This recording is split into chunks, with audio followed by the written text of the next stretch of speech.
Yeah, really excited to be here. Playing another week into our season. We definitely have a lot of goals as a program, and this is one of them to be sitting here today. So excited to be hosting the University of Georgia. Class C program. We know them pretty well, so it's going to be a lot of fun, and definitely a dogfight for sure. It's going to be a tough one for us. So, but I'm excited for the weekend ahead. When you guys get into postseason competition, a lot of the time you guys tend to run into a lot of SEC teams. I guess this being another SEC opponent, is there anything that you guys have seen from other teams in the past year that to key in on, or I guess what do these teams bring? I think for us, being in the region that we're in, we know that we're going to play SEC regular season or regionals and super regionals get matched up. I think we play a really tough schedule for that reason. We try to challenge ourselves to know what we're capable of week in and week out.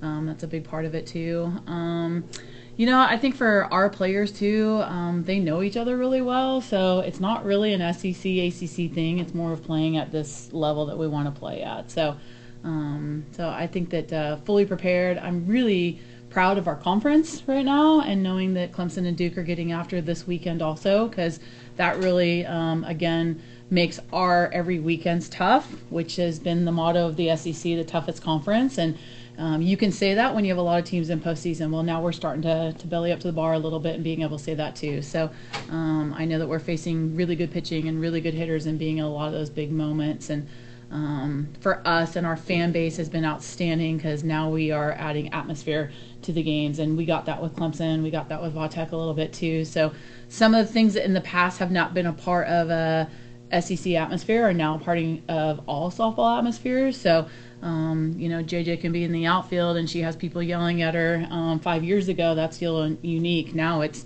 Clemson was right in her ear, in the outfield. And so it's going to be nothing different for environments for us and going in the World Series. So fully prepared for this. Coach, if this season goes the way you want it, you'll finish playing the best 2 out of 3 in Oklahoma. Is there something about the super regional format, best 2 out of 3, that's unique or more challenging or more equitable in terms of the entire tournament? I think that we as an organization have been really trying to make sure that we put forth the best softball possible on TV. So as you start to get into the best 2 out of 3, you're able to make adjustments, you're able to learn. Game 1 is a big chess match in the sense that, of course, we want the win, but you're gathering a lot of information and it doesn't end up being the end-all be-all for the weekend. So we had that chat in here yesterday as a team, can we get good information regardless of the outcome on opening day, and then be able to make the adjustments. But the best 2 out of 3 is something we fought for in our conference, not playing those doubleheaders. That was a big thing a long time ago, is doubleheader, single. Then we opened it up to 3-game series, get good rest. If we are putting the best softball on TV, the world's going to start to like softball. And if you're trying to play a doubleheader and then a game the next day, it's not good softball, and we can't get the world behind it. And now you're getting a lot of people loving softball. We are playing a good game of softball. Strategy is becoming a big part of it, and it rolls right into what the World Series is going to offer us too. Coach, you mentioned TV. I mean, you guys are ESPN2 tomorrow night, ESPN Friday night. The growth of the game since you've been in it, just how nice is it to see it get the attention that it deserves? I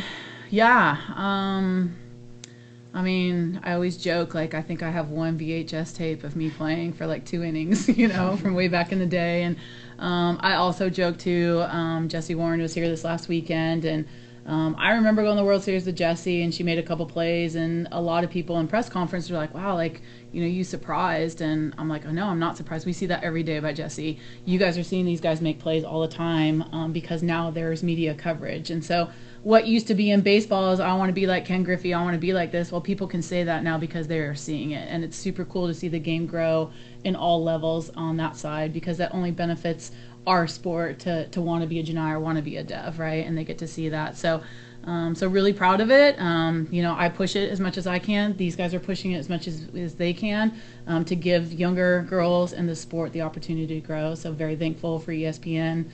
Also know that they've been really good with us. ESPN's come to our Coaches Association. They've asked for what they need, and we are willing as an organization to do what they need to make sure that we can sit in the slots and the windows that are offered to us to be able to showcase our game. So we're really working hard together to make that happen. In scouting Georgia, what in particular stands out about them, and why are they in the position they are this weekend playing you guys? Yeah, I mean, they swing the bats pretty good. They do a really good job of, home runs. I think we faced that with Vautech. We got that a little bit at Oklahoma. So we have a taste of it as a defense and a pitching staff right now, what we're going into with the way they swing it. They've got really good different looks pitching wise. So, they've got some velocity. They got some changeups, good rise ball. So we as hitters offensively have to put to plan. But again, nothing we haven't seen in 60 games, It's just a matter of execution right now and making sure that we can execute. So facing South Carolina, who got hot towards the end of the season and made a run in the SEC tournament, I think Georgia has really kicked in the end of the season here too and put together really good games and multiple, runs, innings. They're putting up crooked numbers on some innings right now and putting that to the test for other teams to defend. So that would be our job on the pitching and defensive side to really try to negate some big innings on their side. Following up on that, you mentioned Virginia Tech, Georgia, both top 5 in home runs. Mm-hmm. How important for your pitchers is to hit their spots knowing that they'll make you pay for mistakes? Yeah, I think there's a couple things. I mean, definitely you want to do what you do, so nothing is more important right now than just competing in the circle. They've got to compete. And I think, having your defense behind you and selling out for what we've been doing all season long is hugely important. We got to give different looks. When you have a home run team and a team that scores a lot, you've got to be able to give different looks and be able to expand your zone as a pitcher, but then utilize your pitching staff. And we've been able to do that all season. And I think that's going to be something that's going to require these next couple of games to do what we need to do. Devyn, when you guys have a day like you did the last game of the regional, last day of the regional, we didn't score a lot of runs. Did you guys, how much of that was a credit to their pitching? How much of it was things maybe you guys weren't doing? And I know you guys had some opportunities that just didn't cash in. Mm-hmm. How did you guys come away from that day? Yeah, I mean, tip your cap to South Carolina. We knew they had good pitchers. We knew they had a lot of different looks. We came in with a game plan. Obviously didn't really go our way the first game. Just came back, regrouped.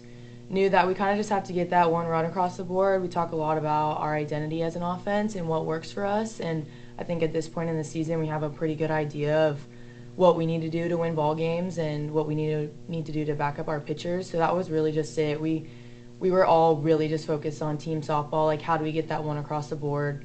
So that was kind of our plan, and it's funny just how it ended up happening, like Jahni laying that bunt down, Josie scoring. Like you just don't know when that run is going to matter, and obviously it ended up being huge for us. But, I mean, obviously a lot of people talking about our hitting that day, but like we're not worried. We just kind of do our own thing, go in, regroup, get better this week, and kind of go after Georgia. And then how happy are you guys to not be asked about Mississippi State anymore? Very, very happy. Yeah. Were you tired of hearing about that, or was that just?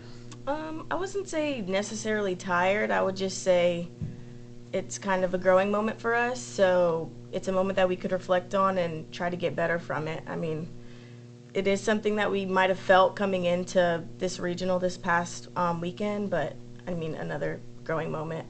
Getting to game 2, just having to execute. For Devyn and Jahni, just the element of speed that you guys bring, the ability to leg out a base hit and then extend a single into a double, maybe steal a base. How much does speed lend to your game personally and then to the team's success this year? Yeah, I mean, I think it's always played for Florida State softball ever since I've watched it. It's something this program has taken pride in. So coming in and talking about base running, talking about being smart base runners, I think when we get to the point where we can make decisions on our own and kind of have Raptor and T-Will on the backside helping us out a little bit, we kind of get that one step faster and get those 60 feet a lot quicker. But it's huge for us. We take pride in it, running out everything. You just never know what's going to happen. We put a lot of pressure on teams, and we also take pride in that. So just being able to leg out those singles or maybe put pressure on the defense, whether that's them making a miscue or something like that, definitely part of our game plan and mine as well. Jahni, the scouting in softball is better than it's ever been. Mm-hmm. Do you change your approach based on what you learn with the scouting approach, based on the hit, based on the pitcher in the circle, or do you basically try to stay consistent and do what you do no matter who's in the circle? I'd say consistency obviously plays a big part of it, but I'd also say, I mean, you can't really approach a rise ball pitcher like a drop ball pitcher, so going in it with the game plan, what are your cues, how are you going to execute a swing, timing. That I feel like those things are huge and critical when it comes to scouting nowadays, because we have the ability to see like numbers and see them on film before we see them. So I feel like making those big adjustments throughout the week obviously helps going into the game and having a game plan, or if you fail, what can you do next at bat to, I guess, render the situation or get a hit the next time. So yeah, huge. You feel the same way, Devyn? Yeah, I mean, it's a huge part of our game. It's pretty cool. I think the game's grown a lot just since Jahni and I have been in there, like being around it as a little kid, and then now obviously all the ESPN games. Like I talked about it yesterday, just from my freshman year to now, even you have so much more film and so much more technology. So it's definitely part of the game now, and you kind of got to learn as we grow, and I think our coaches have done a great job in helping us with that and kind of doing the most that we can with it to get ready for the weekend. It's almost too much sometimes. I like it, but maybe for Coach doing all of that, I feel like it is a lot. But I mean, I like all the information I can get. I want, for sure. Devyn, you talk about the growth of the game. Coming up this weekend with one of the games being on ESPN, ESPN2, tickets selling out in a minute. I mean, what is a moment in this series going to mean for you guys when thinking outside about growing the game and stuff like that? Yeah, I mean, it's just huge, like, to see our tickets out in a minute, to be on ESPN. There's games on ABC this weekend. I mean, it's just to see the game of softball. Like, you come in and you want to grow as a person in a program, and then you want to grow the program, and then you want to grow softball as a whole. So to be a part of that, to play good softball, to play it the right way. I think I've talked a lot to Coach about, I feel like you don't really get into situations nowadays with teams where it's like you're butting heads, like it's nitty gritty, you're talking trash. Like, it's like, we know how hard softball is. You're really good. We're really good. We're really just trying our best to, do our best, give our team the best chance to win. So it's just super cool to be a part of and kind of see other athletes excel. How do you excel? It's super cool to be a part of, and kind of happy to be here this weekend. Coach, on Sunday, you had 2 chances to win 1 game, so that kind of puts you in a different mind space, I guess, in terms of how you want to use your pitchers. Mm-hmm. Is that almost kind of a better thing, being in a super regional like that? It's more freeing. You don't have to worry about holding Cat. You can just kind of let everything loose. Yeah. I mean, I guess to allude to what Jahni was saying, I think the Mississippi State was a learning experience for me, especially how to manage pitchers. And I think with Danielle and Kat last year, we had a really good 1-2 punch and very confident in our abilities. And then you get into 14 innings and you start to get that feeling of like, wow, they won the first game. What if it happens in the second? But to this year, like, how do we manage our pitchers and be able to be in a good spot to manage 14 innings? And I think that was the mindset coming in. It's like, we got 14 innings. If we get it in 7, awesome. If not, that we're 14. Where last year's was like, let's win the first one, and then we got to game 2, and anything can happen. And it wasn't guaranteed for us either, but I think we took a different approach. So I think we had a really good learning lesson. I know for me as a pitching coach, I had a really good learning lesson from last year, and felt different this year and felt more comfortable. And in between games, went down the locker room, like, in a good spot, got good information. Let's make the adjustments and move forward. And Kat was fully prepared to do what she needed to do and rocked it. So, yeah, very nice. Not to give away too much of your information, but yeah, the comment was made, Kat made a comment after the game about her and Michaela being able to adjust, like, to what the hitters are doing. Is that even them communicating among themselves without even looking at you guys? Yeah, is that part of the experience that they have? Yeah, definitely part of the experience. Again, you just rely on your season's book of work, right? So we debrief every inning. So what'd you see? What were the hitters doing? Are they on the line? Are they back of the box, front of the box? How are the swings? They said we sit in here, we watch video, we get a game plan going in. So we have a game plan going in for tomorrow night. Maybe first at bat, it's like, whoa, different game plan. We got to switch to plan B or plan C. So, so it may not be written up exactly like you thought. You have to make some adjustments. So when you get veteran battery and the two of them work together for a long time, then they're like, oh, okay, now we know what plan B is. We can go right away. Where maybe a rookie would be like, I don't know, how do we do plan B? So you got to kind of grow through that. So I think Kat's a very smart pitcher. She knows exactly how she's pitching and what she's trying to do. And then Michaela's very connected to her. And I would also say the defense, too. I know up the middle, like, Jahni's got me. She's got Kat. She's got Michaela. Dev's in on it. Their conversations are going pitch by pitch, and it doesn't have to be long ones. It's definitely, they know what they're trying to get the hitters to do. So So I think that just goes back to the smart part of the game. I guess for Deb and Jahni, I mean, I know you guys are sick of talking about last year at Mississippi State, but to get to this point, I know this isn't the end goal. We have another goal ahead of us, but to get back to this point, is it like, okay, we're done with that, we can move on? Just to get back here, how does it feel? Yeah, I mean, it feels amazing. Obviously, was here in 21, and that was a wild ride of a season, but kind of talked a little bit about it yesterday, just Coacha and the coaching staff and our ability to debrief last year kind of made it not a thing yesterday. Like, we were fully prepared to go win game 2. Like, we were not going to let what happened last year happen again. And I think it's because of the preparation. Like, we talked about it. We talked a lot about not sweeping things under the rug. You know, I think we look back on our season and so many great wins last year and maybe let a few things go. And this year we just didn't happen. Like, our win against Florida a few weeks ago, we won, didn't like how we won, came in here the next day, talked about it for a few hours. Like, we just were not going to let it happen again. So I think it was just very calming. Like, tired of talking about it, maybe, but is it super cool to see how we flipped a switch and see how we can completely turn around, like, and take that lesson and use it this year. Just super proud of this group, and it was super cool to be a part of. Yeah, I'd say on that same note, we've kind of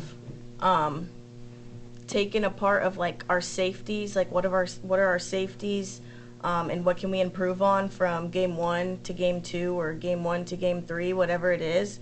So just holding accountable ourselves and our teammates, I feel like has been a big, like, changing point, I guess you could say, in the right direction as far as accountability goes and how can we improve for the next pitch. Safeties come from a video of the Blue Angels back in the day.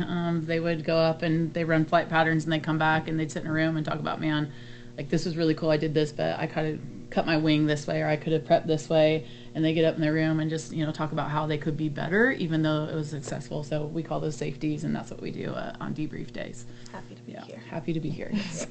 Yeah. Anything else? All right. Awesome. Well, thank you all for being here on a non-game day. Super cool. Yeah, so appreciate it.